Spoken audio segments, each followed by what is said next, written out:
First of all, I just want to thank John and Ruby for allowing us to kind of co-collectively come to Ashes to Rubies. I think one of the most amazing things about Ashes to Rubies is that basically we take people that have gone through such trials and tribulations and are able to come up here and just basically share and express their souls. And I believe that we're all students and teachers of each other. And I think the greatest teacher is experience. So when we're going through whatever trials and tribulations that we have to go through within our lives, then we can transform that into like testimonies and triumphs and really just bring our darkness to light. I was actually not expecting to be up here at all. So I came up here to sell some merch, and then John asked me to come up and share a bit of my story. So here I am. I've been up here twice. The other 2 times was reading. And the first time I was looking at the video, it was kind of like this. A lot of nerves, and I actually think there's more people this time around, but that's okay. So for myself, I've been 12 years recovering from addiction, so February 7th, 2012. Thank you. So for myself, January 28th was like my birth date. That's when I came into existence. But February 7th was my rebirth date because that's when I chose to actually take back my life and actually live my life in accordance to the Spirit as opposed to accordance of destruction. Over the years, I grew up in guardianship, foster care, group homes, alcohol abuse, and stuff like that. So ultimately, from the beginning, since the age of 10, basically sex, drugs, alcohol, crime, living on the wild side, being rebellious, that was ultimately my purpose, and that's basically what I programmed myself to live. So basically from, age 10 to 30, I basically lived my life in accordance to that, sex, drugs, alcohol, crime, basically on probation from like age 12 to 19, and then finally kind of clean up my act. I don't know where I'm all going with this, but when it came into like the addiction and stuff like that, like for myself, I didn't have any worth, I didn't have any value. Basically, I consider myself like a product of drunken sex, so there wasn't really a lot of direction or purpose for me in my life. When I grew up in guardianship, my guardian, we used to go to church and stuff like that, so I had a bit of a, introduction or whatever else to Christ. And then, sorry, getting nervous and trying to keep my thoughts together. And then, so when it came through that, thank you. At this point in time, I just have to just let it flow, and whatever happens. So yeah, and then I went to, where do I even start with this? The way I want to try and get to this is I struggled very deeply for the first 30 years of my life, but it gets to a point in our lives where we have to stop becoming a victim to the circumstances of life, and we have to look at the circumstances of life and become a victor over it. For such a long period of time, I was just such a victim to everything that happened to me, and it didn't have to do with anybody else, or it didn't have to do with me, it happened to do with everybody else, so it was everybody else's issue. And I spent so much of my time kind of in this victim mentality of like nobody loves me, again, no worth or anything like that. But when I was in I moved to Ottawa when I was 26, so my ex moved here with our daughter, and I'm totally missing other parts of this, but let's just say, for example, I'm going to go back again. I first had my spiritual awakening when I was 20, and that was in around the time that my daughter was born and everything like that, and everything actually worked. It actually seemed like I was finally making it, and I was making a new chain and, kind of breaking free from, my kind of upbringing and stuff like that. And then I ended up going out after 4 months of sobriety, and then my ex left, and then she took the kids, and I basically went 9 years in the deepest, darkest recess of my existence. And, just everything that I thought that I was working towards was actually going to come together, and that didn't come together, and I just allowed myself to fall apart because of it. But again, it was more or less becoming more or less becoming like the victim, but and then kind of transferring that.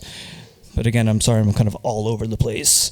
And then when I came back to, so my ex moved here with our daughter, and then I moved to Ottawa to be closer to her. But then when I moved here to be closer to her, I still brought my addiction. So even though I was here for 3 years, I hadn't seen my daughter at all. So at the age of like 29, drunk and high, sleeping on couches, going to psychosis, self-mutilation, deadbeat dad, getting fired from all my jobs, absolutely hating everything about myself because I became everything that I hated, which was basically like my biological parents, because they were never there for me and now was not there for her.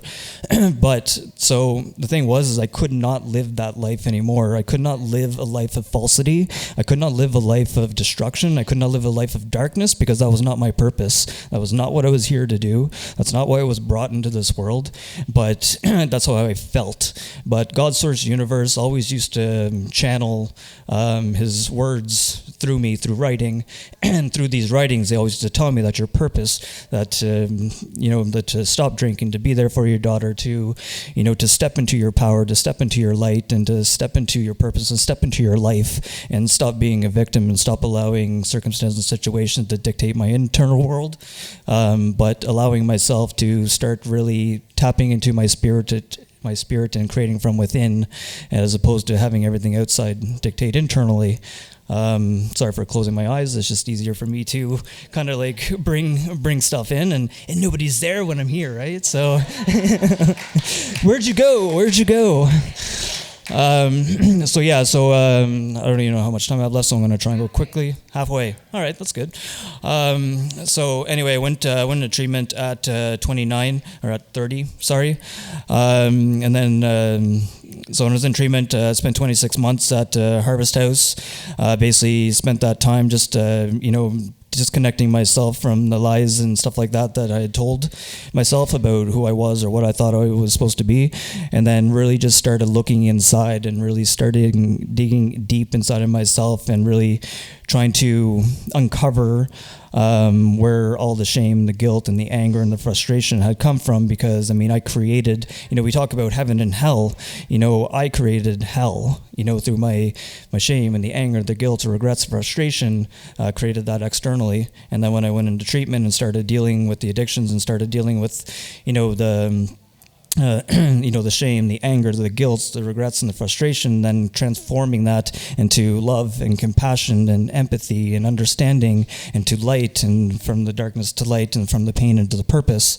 But then I also told myself for such a long period of time within my sobriety, and this is even just as of a few years ago, that, I spent the first 30 years of my life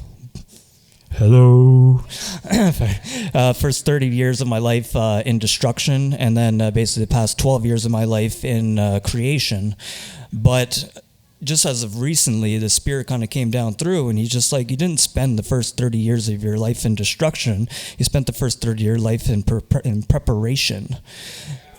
So now I see it, right? Because I would not go back and change anything that I went through. All the trials, all the tribulations, all the highs, all the lows, and things like that allows us to be who we are now.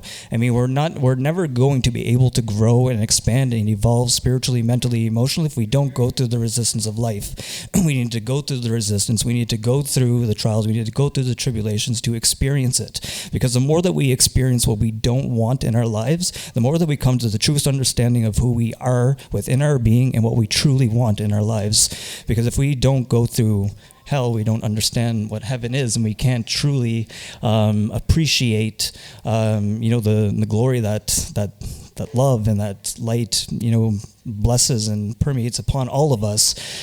But again, it's like to alchemize, and that's what I was trying to think within my life and stuff like that, going through all the darkness and so on and so forth. It's like, what is the purpose of that? But it's a matter of alchemizing it and being a beacon of light for others going through that same darkness. And then, so now I'm going to step back because my brain is going to go back for a second. So while I was in treatment, art has always been my expression. I believe that we're all divinely and spiritually gifted. God's source universe blesses us all with something.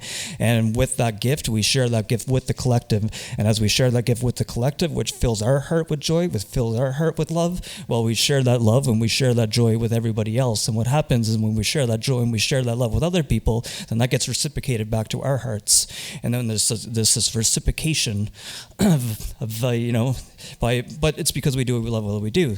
So by doing what we love and love what we do, point of that is that when I was in treatment, one of my buddies used to color my art. He took a design, put it on a shirt, gave it to me as a gift. I wrote a business plan when I was in my early 20s when I first had my spiritual awakening. 10 years later, he puts it onto a shirt, which therefore sparked me starting Start Arts. So Start Arts is basically what I did while I was in treatment. I combined Star Art.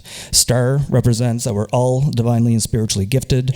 Art is endless creation. And Start represents that every single day we have the opportunity to start again with limitless possibilities.